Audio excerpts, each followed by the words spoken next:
오늘은 악인의 형통함, 이런 제목으로 함께 은혜를 받고자 합니다. 제목을 한번 기억할까요? 악인의 형통함. 얼마 전에 서울대학 보건대학원에서 조사 발표한 게 있습니다. 보건대학에서 조사 발표한 게 뭐냐? 우리나라 인구의 49.2%, 거의 절반 되는 우리 국민들이 정신적인 결함을 갖고 있습니다. 그 무엇이냐? 장기 울분 상태에 처해 있다, 이렇게 보고를 했습니다.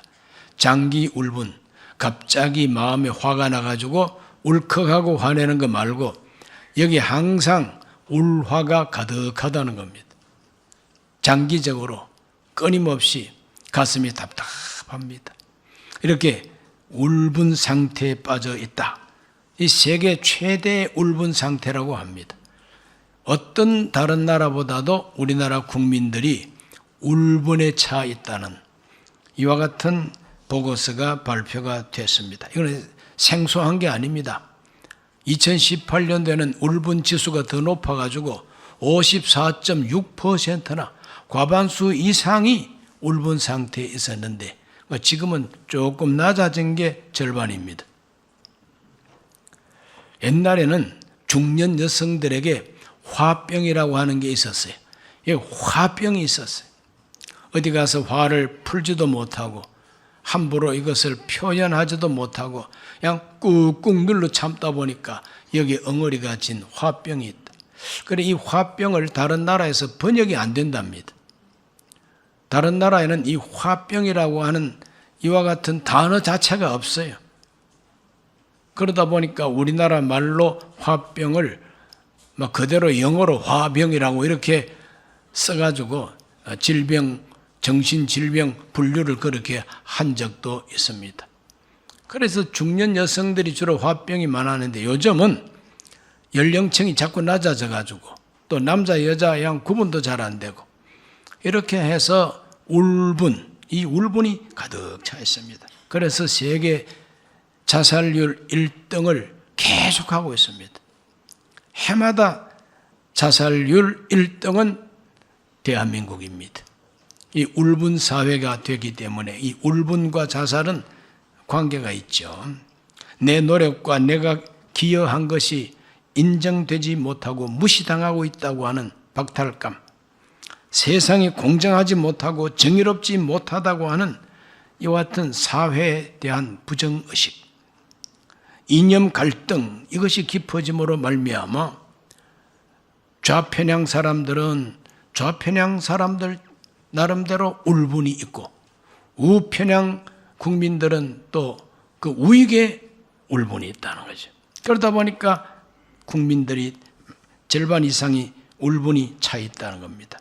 경쟁 사회를 살면서 다른 사람과 늘 비교하는 이 비교의식 속에 살고 있다 보니까 상대적 박탈감, 상대적 정말 참 빈곤증, 이런 것 때문에 또 울분이 찬다는 겁니다. 아무래도 희망이 없다고 느껴지고 젊은이들이 내 집을 장만하려고 하면 언제 내 집을 장만하는지 도무지 희망이 없다. 그렇기 때문에 울분이 차는 것입니다. 그래서 2020년도에 우리 한국 사회에서 한번 센세이션을 일으켰던 노래가 하나 있습니다. 그 공명이 바로 테스형이라고 하는 노래입니다. 소크라테스 형. 세상이 왜 이래? 왜 이렇게 살기가 힘들어? 사랑은 또 왜 그래? 그러니까 사는 것이 힘들고 사랑한다면서도 그냥 살인극이 벌어지고 세상이 왜 이런가? 그래서 울분에 찬 그 마음을 풀어주는 노래가 돼가지고 열광한 적이 있습니다. 테스형. 소크라테스 아무리 찾아도 해결책은 없습니다. 자, 성경을 보면은 믿음의 사람들조차 울분이 차가지고 탄식하고 절망하고 있는 모습을 발견합니다. 믿음의 사람들이라고 해서 항상 기뻐하고 범사에 감사하고 늘 예배하고 편안하게 사는 것이 아닙니다. 믿음의 사람들도 자기의 시대를 살면서 때로는 하나님 앞에 울분을 토하는 것입니다. 왜 그런가? 그것은 악인들이 형통함을 보기 때문이라. 악인들이 형통하는 걸 볼 때에 울분이 터진다는 겁니다. 시편 73편 1절로 3절 오늘 본문을 다시 한번 읽어봅니다. 하나님이 참으로 이스라엘 중 마음이 정결한 자에게 선을 행하시나 나는 거의 넘어질 뻔하였고 나의 걸음이 미끄러질 뻔하였으니 이는 내가 악인의 형통함을 보고 오만한 자를 질투하였음이로다. 아멘. 이 악한 자들이 잘 되는 걸 보니까 쌤통이 터지는 거예요. 질투가 나는 겁니다. 악인들이 형통하는 걸 볼 때에 도대체 이 세상이 왜 이런가? 하나님이 정말 계신가? 그러므로 신앙에 의심이 들어오고 하나님의 존재에 대한 의심까지 들어오고 그래서 미끄러질 뻔하고 넘어질 뻔했다는 거예요. 시험 들었다는 겁니다. 왜? 악인이 형통하기 때문이다. 그러면 성경이 보여주는 이 형통한 악인들의 모습은 어떠한가? 형통한 악인들의 모습 73편 4절에서 9절까지 다 같이 읽습니다.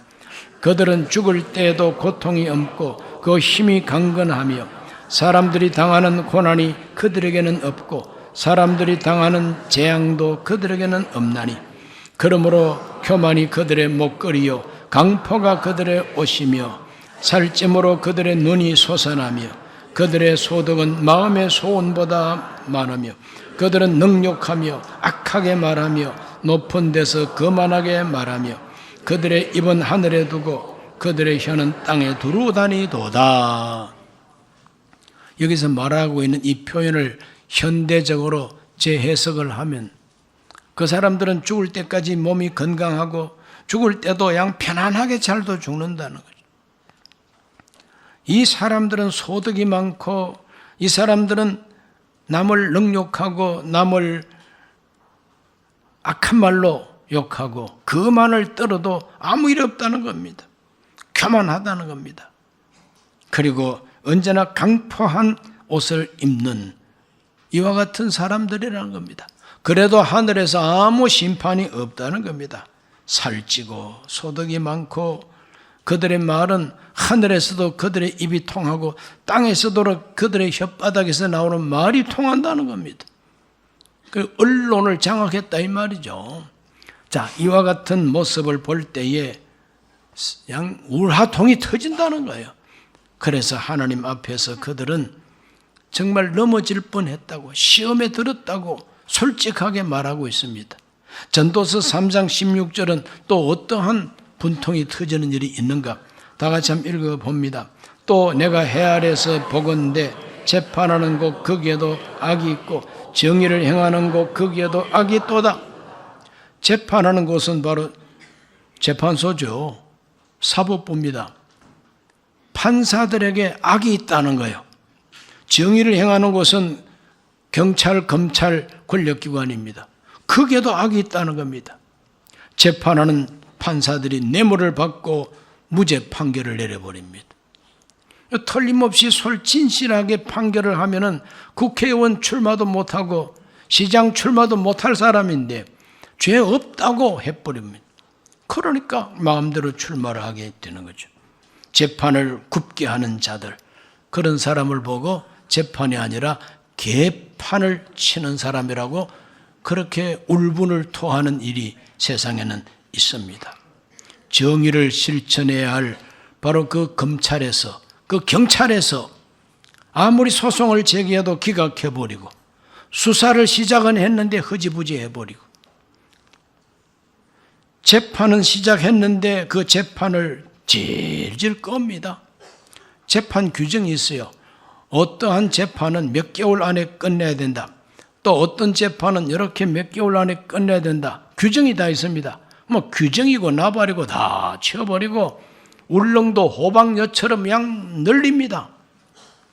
늘리는 기간 동안에 파렴치한 자들이 국회의원 배지를 달고 대한민국을 쥐락펴락하는 이러한 모습을 볼 때에 우라통이 치밀어 오지 않겠느냐, 울분이 치솟아 오르지 않겠느냐 이 말이죠. 우리가 사는 대한민국 이 사회가 바로 이와 같은 사회가 되어버리고 말았습니다. 그러니 믿음의 사람들도 그냥 하나님을 향해서 울분을 토할 수밖에 없는 겁니다. 자, 성경에도 보면은 믿음의 사람들이 하나님 앞에 탄식하는 모습을 봅니다.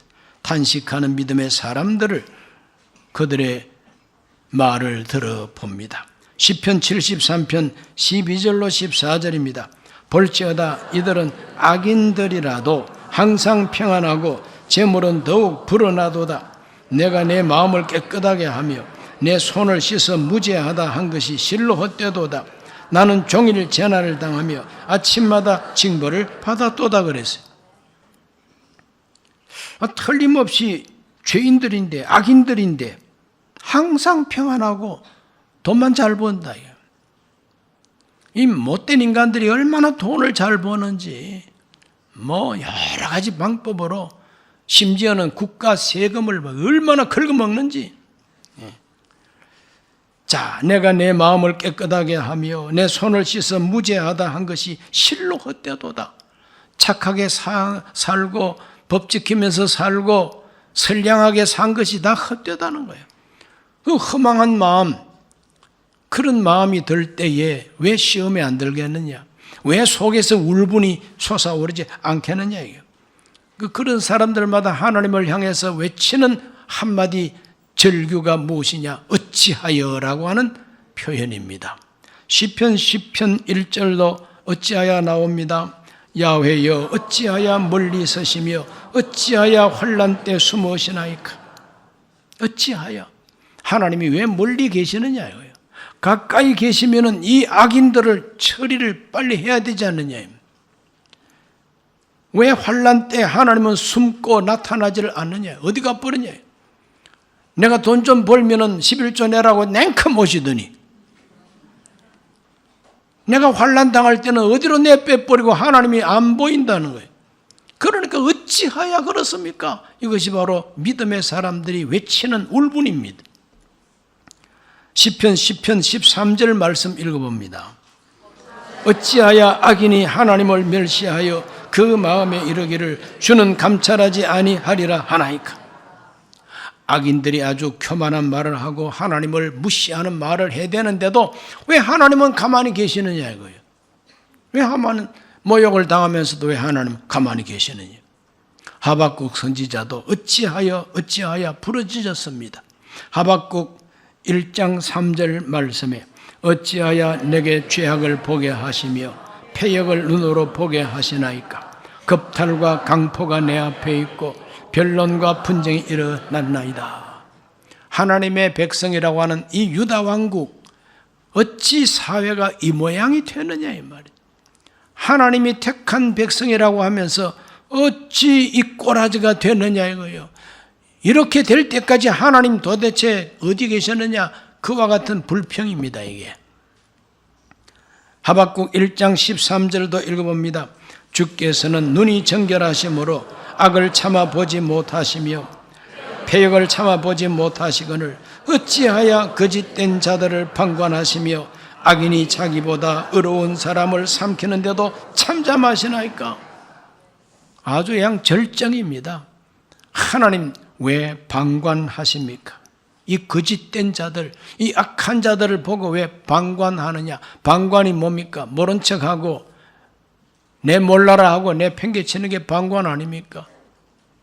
하나님이 왜 방관자가 되어 계십니까? 왜 모른 척합니까? 못 본 척합니까?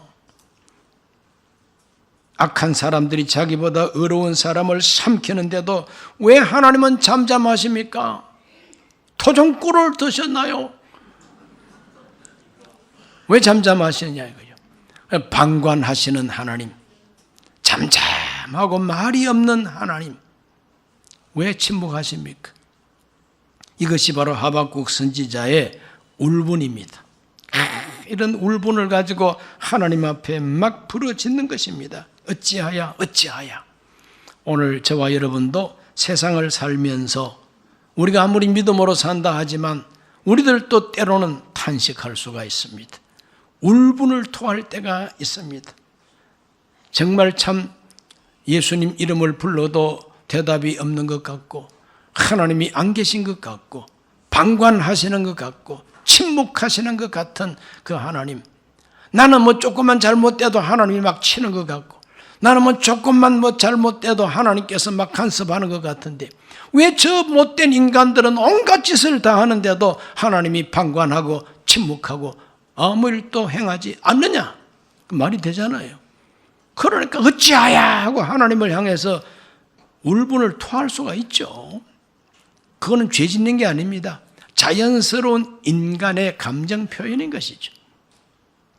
오늘 우리 모두는 이와 같이 울분 사회를 지금 살고 있습니다. 세계 베스트입니다. 금메달감입니다. 이러한 울분 사회를 살면서 오늘 주일날 교회 오시는 여러분 참 잘 오셨어요. 훌륭하신 분들입니다. 자, 이렇게 하나님 앞에 어찌하야 하고 의심하고 울분을 토하는 것만 있다면은 정말 우리는 절망할 수밖에 없죠.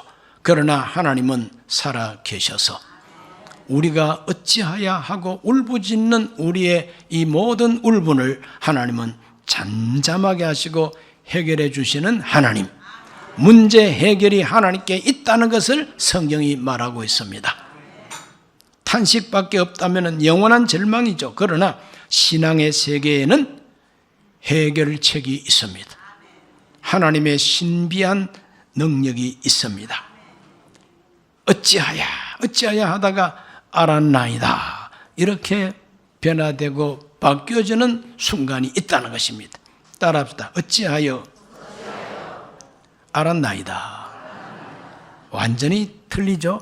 어찌하야 주먹을 불끈 쥐고 하나님을 향하여 주여 어찌하여 그렇습니까? 그러다가 하나님의 음성 듣고 알았습니다.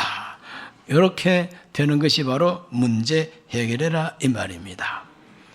시편 73편 16절과 17절을 다 같이 봅니다. 내가 어쩌면 이를 알까 하여 생각한 적 그것이 내게 심한 고통이 되었더니 하나님이 성소에 들어갈 때야 그들의 종말을 내가 깨달았나이다.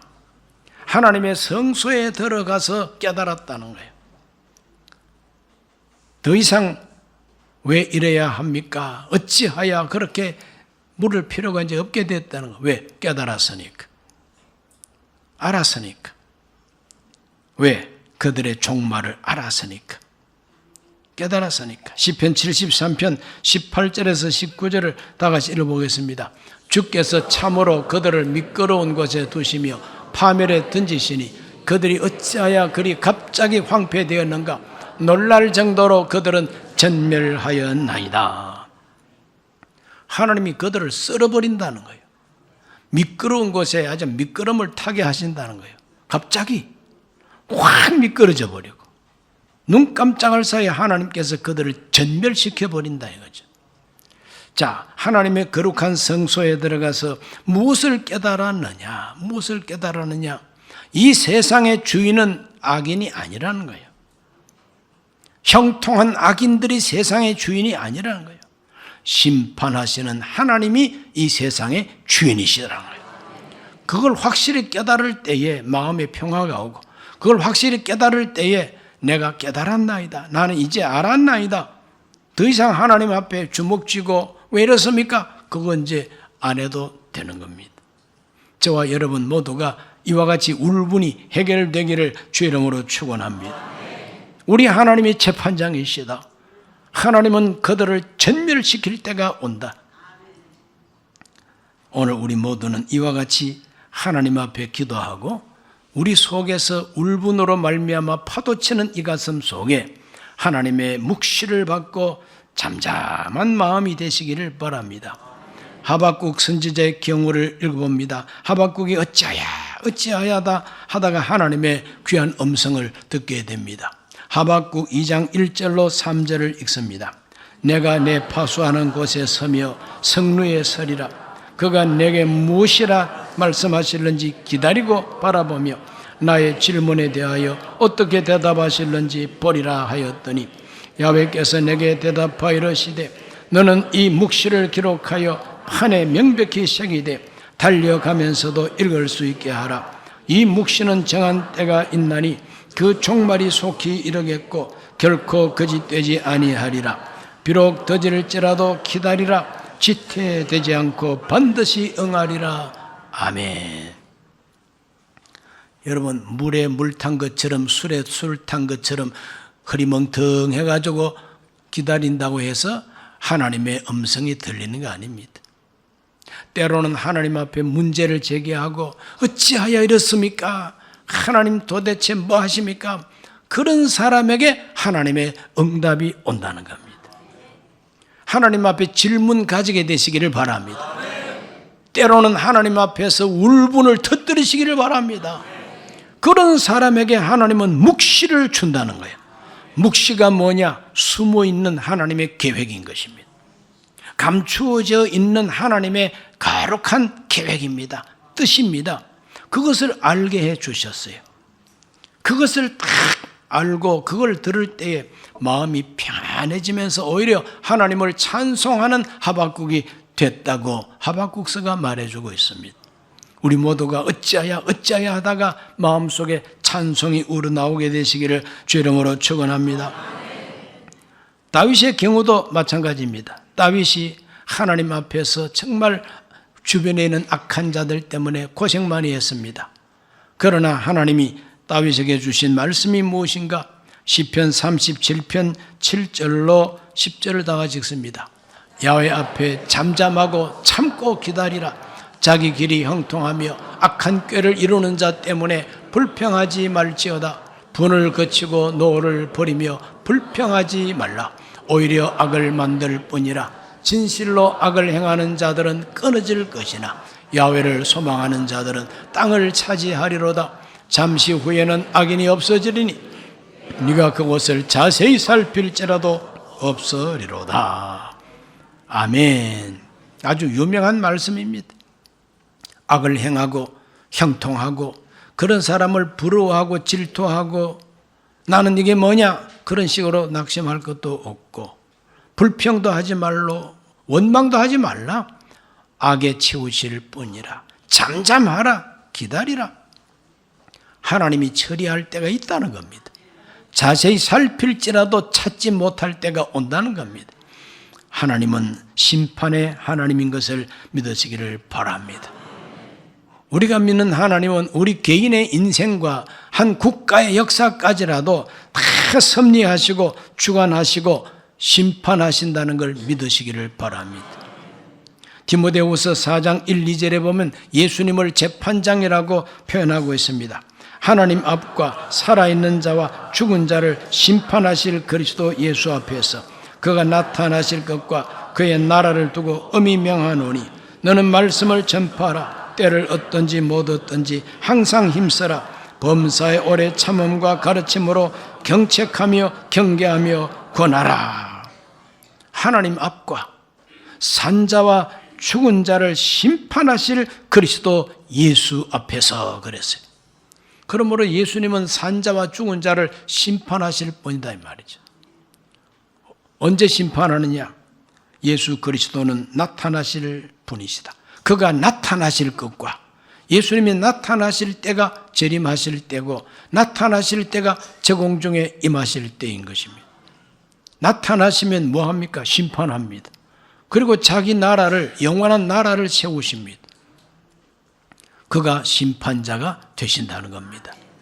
그러므로 오늘 우리 대한민국도 무슨 당 당당 이렇게 만들어가지고 막 큰 소리 치고 매스컴 타고 국가 세금 훔쳐먹고 아무리 한다 할지라도 결국은 예수님이 나타나시고 예수님이 세우시는 나라만이 영원한 나라가 되는 것이고 그분은 반드시 심판하실 분이다 이 말이죠.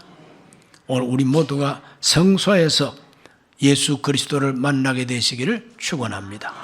성소에 들어갈 때 깨달았다 그랬는데 성소가 뭐 하는 곳입니까? 성소가 기도하는 곳입니다.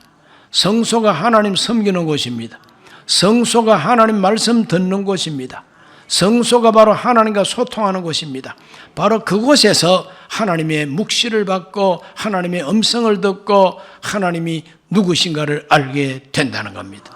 그럴 때에 우리 속에서 우러나오는 이 울분과 이 화병과 이 모든 의심이 사라지게 되는, 모든 지각에 뛰어난 하나님의 평강이 우리 마음과 생각을 지키게 되는 것입니다.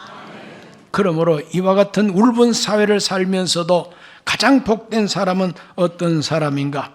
시편 73편 28절에 이렇게 말하고 있습니다. 하나님께 가까이 함이 내게 복이라. 내가 주 야훼를 나의 피난처로 삼아 주의 모든 행적을 전파하리다. 하나님을 가까이 하는 게 복이라 그랬어요. 사람 가까이 하기보다 하나님 가까이 하시기를 바랍니다.